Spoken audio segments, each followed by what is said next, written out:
Yes, hello and welcome to the Wrestling Skull podcast.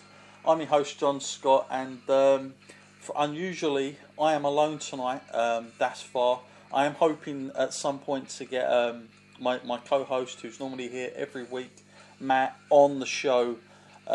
He is currently in Spain as we speak, and obviously his podcast coming from the UK, but he's having some difficulties with his internet, but you know what? It's not too much of a problem. I'll try and crack on with the review for WrestleMania as best as I can, doing it a bit solo, and hopefully we'll hear from Matt either through the show at some point, albeit the internet his end goes well.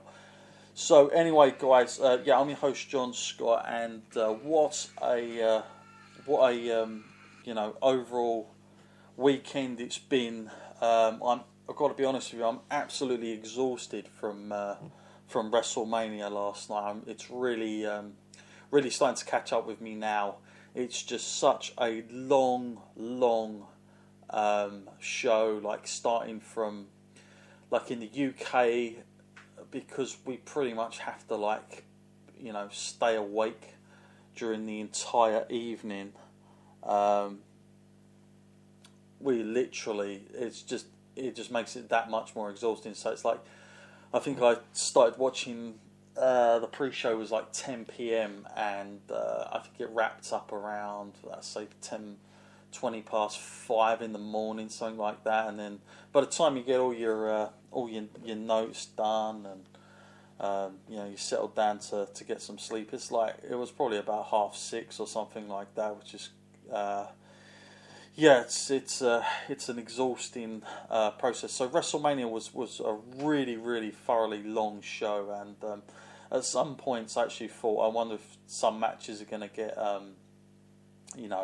not going to go on at all or whatnot, but they all did go on, and I think that's down to the way WWE handle it now with the network, that they don't have to really abide by the pay-per-view limitations that they probably once had. So just as a summary on NXT, because I thought I don't want to cover, otherwise this show will just be as long as what I was talking about, me watching it all last night. So I thought I'd just do a quick summary on NXT TakeOver and the Hall of Fame. Obviously, the WWE Hall of Fame happened on Friday. Gotta say, I really enjoyed it. I enjoyed the Kurt Angle speech when he come out, and the songs. I thought that was really cool. Lots of engaging stuff going on there, and to see Jim Cornette was also good. Definitely one of my favourite talkers in wrestling, period, but to get to see him back on WWE was cool. And Teddy Hart, Teddy Hart, what am I talking about? Teddy Long,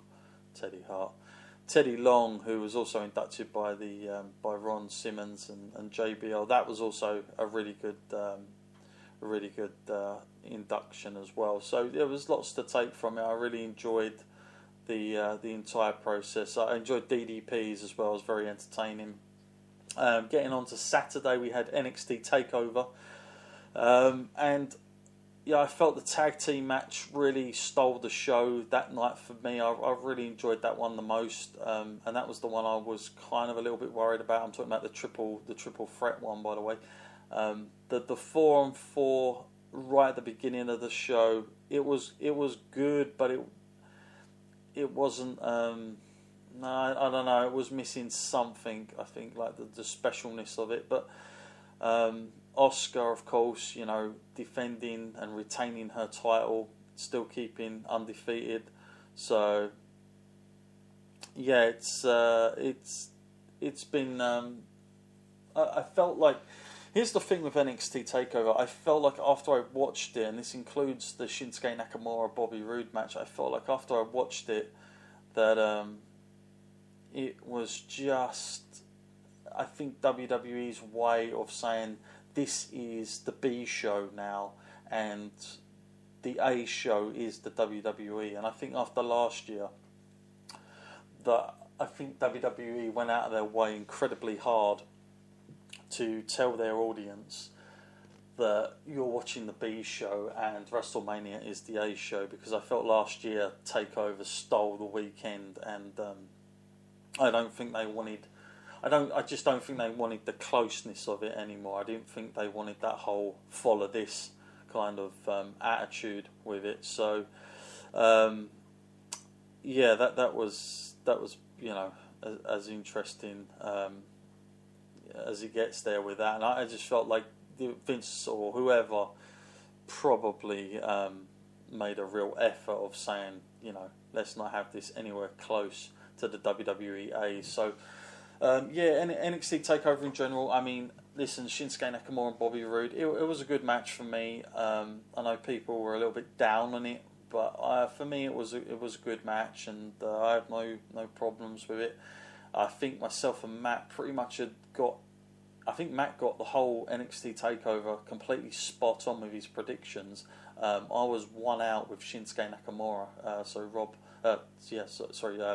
Matt completely beat me there with that one. So it was good for him to go there. So yeah.